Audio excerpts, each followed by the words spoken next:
Hi everyone. Got a good bunch of people here. Just the figures are still climbing up. I'm Nigel. Hi. Yes, someone can hear me. So I'll get you all to say hi, just so that I know that you're there. Your only way of communicating is through the chat, and my way of communicating is responding like this, and I will respond to what you put in the chat because I can see it as we go along. So please do use the chat. I'll post this another time, but please just use the chat. We have 30 minutes today.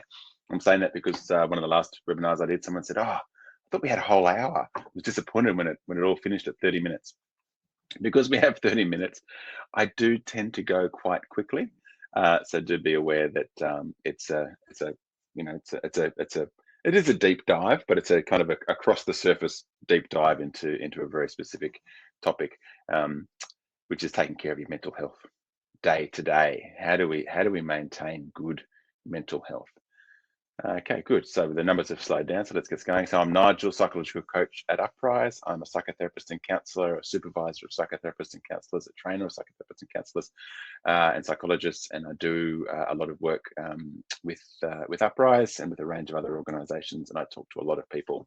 My job is to talk to people all day, every day, and I've just been dealing with technical challenges because a lot of the talking I do is through technology, and so I need good internet, and that hasn't been provided to this point. My acknowledgement of country is Yam Gambangir Jagun, which is welcome to Gambangir country, and I would like to acknowledge the traditional custodians of these lands upon which I live, love, work, and play. The country of the Gambangir people. Hand over to you guys to acknowledge your local your local traditional owners. I pay my respects and express my gratitude to their elders, past, present, and emerging, for their continuing custodian, and welcome any Aboriginal or Torres Strait Island people who are here today. Welcome. So yes, please post your questions and responses and comments in the chat. Let's have a conversation. This is our warm up, and it's the questions are pretty straightforward. Don't think too deeply. And I know that there's going to be a challenge with this question, because the question I'm asking is, what do you do? What do you do in your life that feels good at the time and still feels good a day later? And what all of you will do is go, oh, this feels good. Does it feel good a day later? Yeah, maybe not. Yeah, the bag of chips that I ate, glass of wine that I drank, whatever else you might do that feels good at the time. My kids love watching video games. I think a lot of us like binging on Netflix. Does it feel good a day later? So we've got to tease those things out. We're going to talk about those in a moment, just to get them out of our system. But what feels good at the time and feels good a day later? Gardening, sleep, reading, stretch class, taking the dog to the beach, volunteering at an op shop, spending time with family, going to the gym. Doesn't feel good the next day, but 2-3 days later, you're like, yeah, I'm glad I went to the gym. Exercise, going to bed early, walking, reading. Okay, great. So you guys are already onto it. So this is a great. This is I would my time as a sports something. This question, I think, is the guide on this topic. What feels good at the time and feels good later? The answer to what looks after your mental health is if it feels good at the time, and if it feels good later, then you're probably taking care of your mental health, and we call it self-care. Walking, reading, sleep, gym, getting a massage. Yep. All right, so good. Let's move on from that one. Now just notice how many things that you thought of that feel good at the time but don't feel good a day later. Eating cake does feel good a day later, but I'm wondering how good. And I said a day later, but afterwards, what feels good at the time but doesn't feel good later. Because and you guys pop your answers in here. You're drinking alcohol. Great fun. How much fun is getting drunk and drinking alcohol? Nice, warm, buzzy feeling. How do you feel the next day? Not so great. A little bit woozy, a little bit dizzy. And then you think about the things that you did when you're drunk. Hopefully, for most of us, that's a time gone by, but it can still happen. Christmas, New Year's, various birthdays. and how, and how you sort of go, oh, did I do that? Did I say that? Did I really do that to that person? Drug taking, having sex feels great at the time, but often having sex with somebody that we don't know that well leaves us feeling pretty terrible after shopping. Shopping's like you get a high from shopping. There's a particular teacher around a trauma and a trauma response to addictions that talks about the high that we get from feeding our addictions. It can be addiction to food, it can be addiction to alcohol and other drugs, it can be addiction to shopping. We can get addictions to video gaming, get addictions to all sorts of things, and we get this high, so we get an endorphin rush, and it feels good at the time. But when we look back, it's like, it doesn't actually feel good. It might feel nothing. Like, I think video gaming, binging on Netflix, you can kind of go, felt good at the time, but neither feel good nor bad about it now. Sometimes it can feel bad. You go, oh, what a waste of time. But it actually hasn't done anything for us. Reacting without thinking, cancelling social events, particularly if you're left with guilt, the extra slice of cake. Staying up too late watching TV, Netflix, etc. Procrastinating, staying up late at night, whatever we're doing. So then people have touched upon the things that aren't fun at the time, and I think this is the exercise one. This is what I think of, but leaves you feeling good later, a day later or later. I think exercise is the big one here. Another one that I thought of, maybe you guys can think of others, is medicine.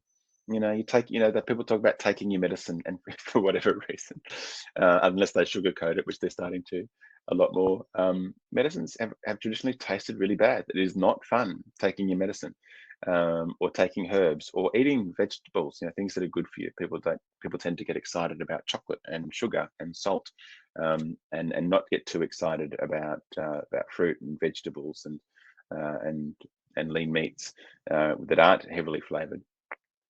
Tackling that item on the to-do list that you've been avoiding, that's a great one. Absolutely. Doing the chores. Yeah, doing the chores, not fun. But then it's done. You're like, oh, I did the dishes. I've done the washing. I've mowed the lawns. I got up this morning and mowed the lawns. It's going to rain this afternoon. Got to get in there and mow the lawns.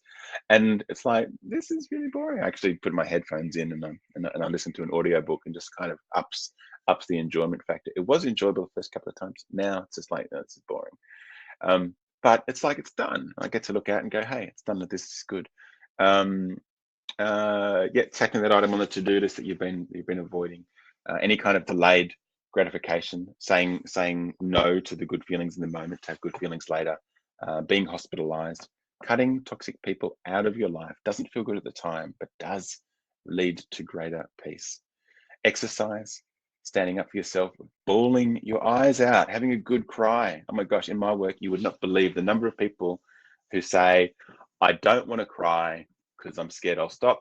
I say, oh, when was the last time you cried? Oh, 1985, they say. And it's like, oh, really? You've gone that far without a good cry? Gosh, you must be all bottled up. Crying sucks. And a lot of people work really hard to cry. Most people who really can't cry, don't want to cry, is because they've been shamed out of crying.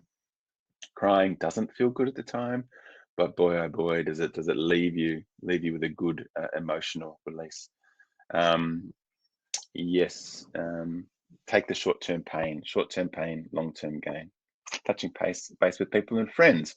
Yeah, you've got to sometimes make an effort to actually connect with people. You've actually sort of got to get up, go out, go and do that thing. Great. So those answers have pretty much covered off our entire webinar. So what feels good later? What can I do now? May not feel good, may not feel good now, but it's going to feel good later. And if you ask yourself, am I going to feel good about this later? And the answer is no, probably not. Then it's probably not good for your mental health. So day-to-day, prevention is the best cure. And this is our list. We're just going to run through it. Pretty simple stuff. What I want you to do is to think about, a lot of what I say is posed as questions on the slides, but what I want you to think about is, what are you doing already? What aren't you doing? What do you know that you could or should be doing? What's stopping you? And how might you, what might you add in or take away from your life so that you are taking care of your mental health day to day. So diet, exercise, this is like your top 5. This is, if you don't remember anything else about mental health, this is it. Diet, exercise, sleep, connection, meaning and purpose. You got those covered, you're living a good life. And a long one too. A long, satisfying, healthy life. So here's the Australian Guide to Healthy Eating. I was looking for images that I thought I'd be allowed to share, and there are all sorts of pies and charts and pyramids. And I thought, you know what? This is the Australian government standard. Not everybody will agree. There'll be the ketos and the paleos and people with different kinds of diets, and absolutely fine. I'm one of those people. You know, there's a whole massive grain section there that I need to stay away from. Doesn't work for me. Whole dairy section there that I need to stay away from. So individuals need different things. The important ones are at the bottom. It says down the bottom, use small amounts of oils, and only sometimes in small amounts. It's talking about juices, soft drinks, alcohol, fast food, and your fatty meats rather than your lean meats. Easter eggs in small amounts. Is somebody said, what? No, Easter eggs. Yeah, so apparently Easter eggs in small amounts. Does it feel good at the time? Yes. Does it leave you feeling good the next day? No. So there's your answer. I don't recommend. Somebody just said, how many hours of sleeping do you recommend? I don't recommend personally. I don't recommend amounts of sleep. You know, anything in science works on averages. So any answer you get from science is going to be like a percentage based standard deviation from the norm. And so you'll get like, you know, the normal amount of sleep is 8 hours a night, and that's what they recommend for most people. I don't go there. Everything is individual, even diet, sleep, level of physical activity. There are sort of recommendations based on norms and averages, and I'll give you some of those. And sleep's actually next, so we'll talk about sleep in a moment. We'll jump onto it. What do you need more of? What do you need less of in your diet? What do you know? For me, it's chippies. I love a bag of chips. I had a client a couple of weeks ago. He said, "Oh God, I sit down sometimes in front of the telly and I'll open a big bag of 200-gram chips and polish it off in one sitting." And I was in my head going, "Oh geez, I did." Isn't that normal? I do it all the time. So I probably need less potato chips in my diet. And then what do you need more of? You know, what do you need more of in your diet? Do you need more lean meats, more green vegetables, more fruits? Yes, it tends to be either chips or chocolate. Yeah, and water. Yeah, you can drink tons of water. There is a point where you overdo it, but yeah, anywhere between 1 to 3 liters a day if you're really active, even more than that, particularly in hot weather. Regular exercise. I'm going to come back to that hours of sleeping question. What physical activity do you or did you used to enjoy doing often? We had things that we loved to do that we don't do anymore. Sometimes we can't do them anymore. I used to love playing rugby union. Not a good idea for me to play rugby union anymore. That'd actually feel good at the time, but feel really bad later. So, you know, what physical activity do you do or did you enjoy doing, and what could you do more of towards feeling healthier? Something that I stopped doing was riding my bike. And it's interesting. So riding my bike, for me personally, I've got back issues. Like, it is painful at the time. It really hurts, but boy, do I feel wonderful afterwards. Yeah, morning and afternoon walks with the doggy. I've got a beach nearby. I love walking on the beach with the dog. Love going surfing with the kids. Love going bushwalking with the kids. All stuff that feels good at the time and feels good afterwards. So what could you be doing more of? Oops. Exercise changes with age. 62, keeping active. Yeah, that's great. What kind of exercise and how much? So this is the scientific recommendation that is specifically about physical activity for mental health. Yeah, so what kind of physical activity actually aids mental health? Now, the really fascinating thing about physical exercise is that it supports brain growth. So if you compare kids who don't exercise and kids that do exercise, the kids that do exercise, their brains get bigger and they get smarter. And in South Korea, this led to a government policy of enforcing increased levels of physical activity in schools because they wanted to have smarter kids. Okay, so what's good? 30 to 60 minutes a day, 3 to 4 times a week. So half an hour, 3 times a week is fine, and that shows the most mental health benefits. Brisk walking, not an idle stroll, so you need to sort of maintain a bit of a brisk walk. So you need a doggo that's going to be able to keep up with you, is enough. Things like brisk walking, jogging, even a slow jog is absolutely fine. Swimming, cycling, aerobics, dancing, that's your cardiovascular. And the point is that it gets your blood pumping, and it gets blood circulating around your system. And that's our blood cleaner. While we're just sort of sitting around watching telly or sitting at the computer or kind of doing slow, sitting in the car, ambulant things, our blood is just sort of pumping slowly through the system, and that's where stuff starts to build up, like in the arteries, and doesn't move so well, doesn't get cleaned. Whereas when we're exercising aerobically, the amount of blood pumping through our internal system radically increases. It gets cleaned. We breathe deeper. It gets oxygenated. Our brain gets oxygenated. All of the kind of the nutrients that we need are able to get best distributed. The muscles need to be used in order for them to get the nutrients that they need. So, and the more that you use all of your muscles, the better that kind of exercise is. Park further away. I used to get off the train 2 stops early, and I'd walk the rest of the way into the office. In terms of offices, take the stairs, just walk straight past the elevator, and you can feel it like, oh, I got my coffee and I'm tired. No, I'll just jump in the elevator because it's easy, and everyone else, oh, there's someone I know, I'll jump. Walk past the elevator, get into the stairs, and walk up. I used to walk up 12 flights of stairs, 12 levels. Strength resistance training has different positive benefits. This is more about what we call interoception or body awareness. It's the awareness of what's going on inside our bodies.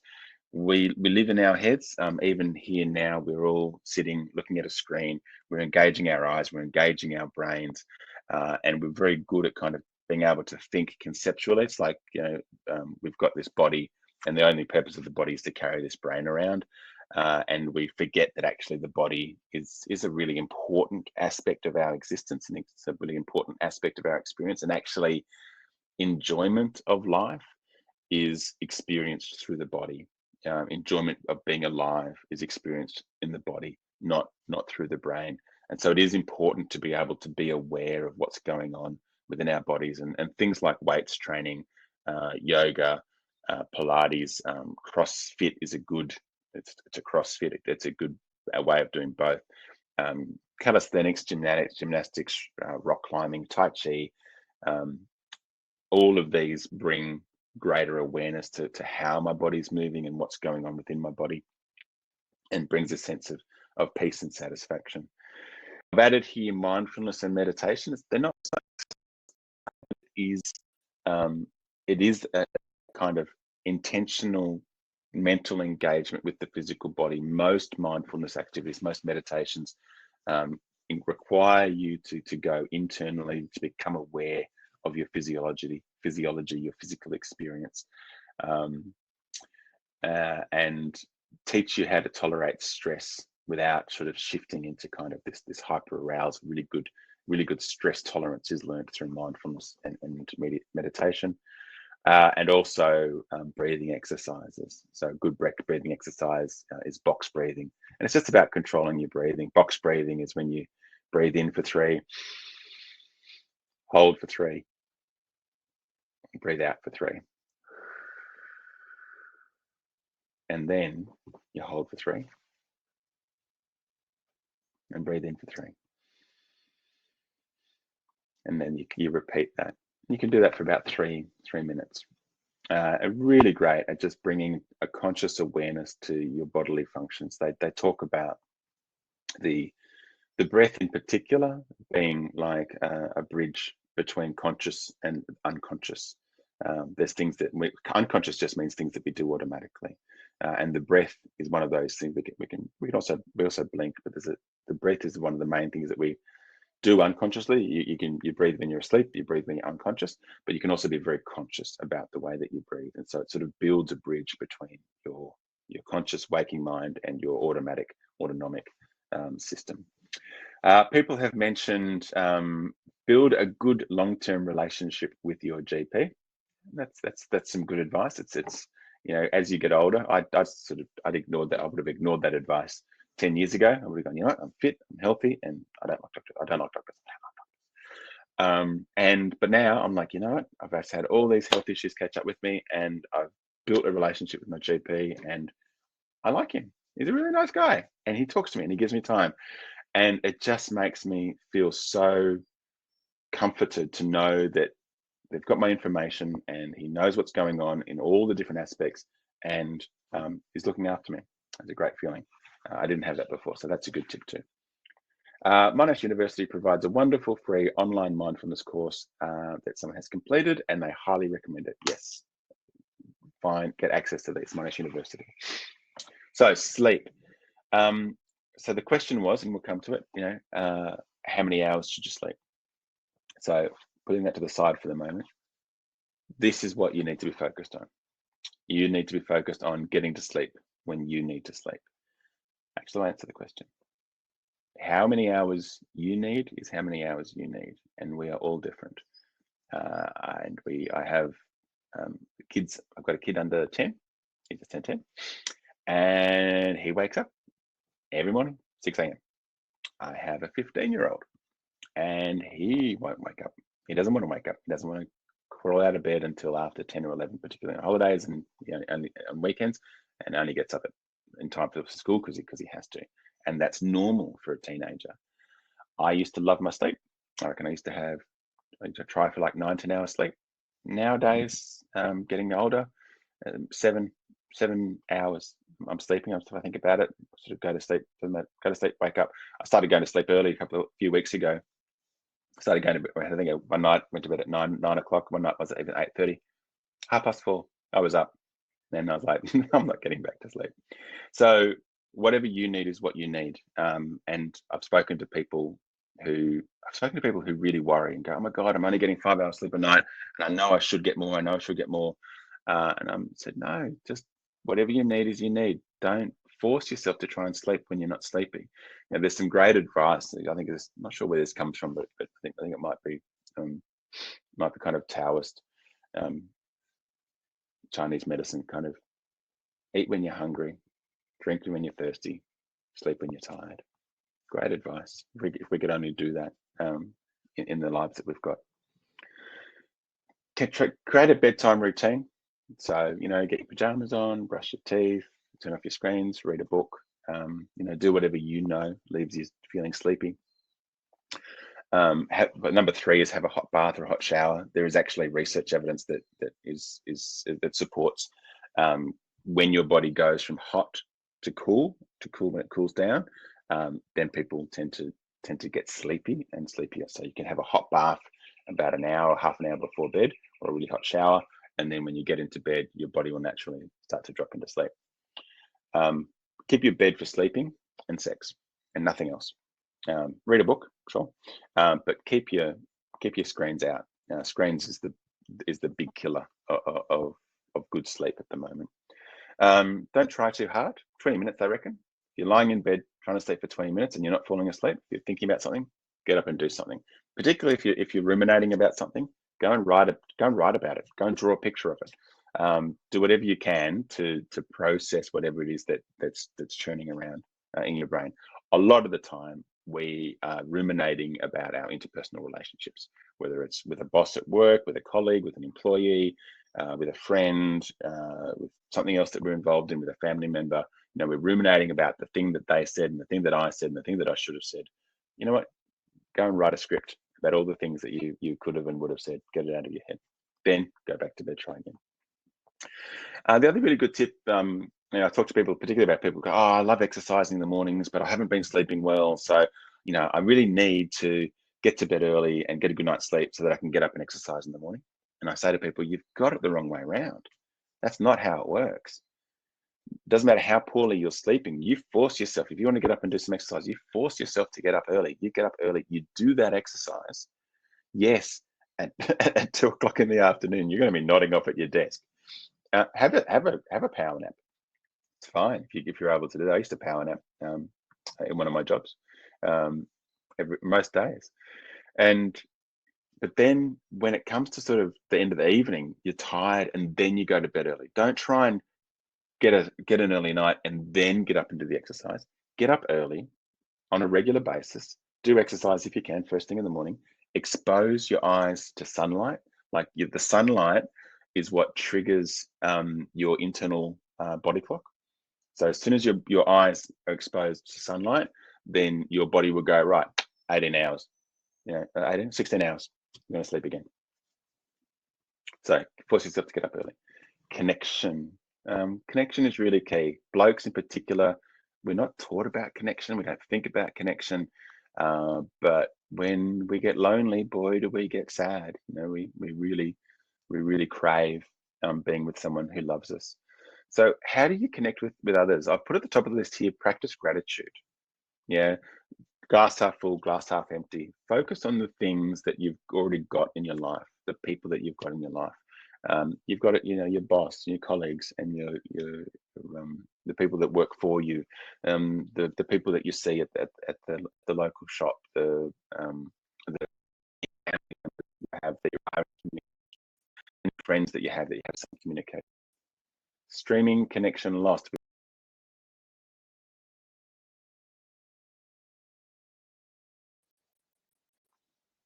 Streaming connection recovered, so I should be back. So practice gratitude as much as you can. So what do you do to practice gratitude? What does that mean? You have a pad, a journal, you have a phone, you have a notes, you put gratitude, just write gratitude journal at the top every day. Make a point of writing down 3 things I'm grateful for. Today, I'm grateful for. Right now, I'm grateful for. And just make stuff up. Just find stuff to be grateful. I'm grateful that the sun's still shining. I'm grateful that COVID's less of a problem. I'm grateful I don't have to wear masks anymore. Perform acts of kindness. Oh my gosh, I'm running out of time in this webinar. Perform acts of kindness. Contribute to just do nice things for people. Contribute to your community. How can you participate? Somebody said that they were volunteering at an op shop and just go, oh my God, it just feels so good. Yes, it does. Be present in your relationships. Oh my gosh, I can't tell you how many people complain about their partners not being present. Just be present. What does it mean to be present? Practice some mindfulness, learn how to be present. Be mindful and present when you're within relationships. Teresa, I'll get you to put the link to the feedback in the chat. And risk vulnerability. That's a tough one, isn't it? Like, take a chance of sharing something of yourself. So this is the last one. This is the last of the 5. Live with meaning and purpose. And I'll just have to leave you with these questions. What do you believe life is? What is life? What's your faith? What's your belief? What's, even if science is your belief, well, what does that mean? A lot of people have a faith in science nowadays. What does that mean that you believe life is? What is life for? Why? What is the purpose for you of living? Why are you even here? A lot of people go, oh gosh, I can't answer that one. Make something up, because it doesn't matter. It's your meaning, it's your purpose. Find it, make it up. What's important to you? What are your values? What do you get excited about? What interests you? What are you passionate about?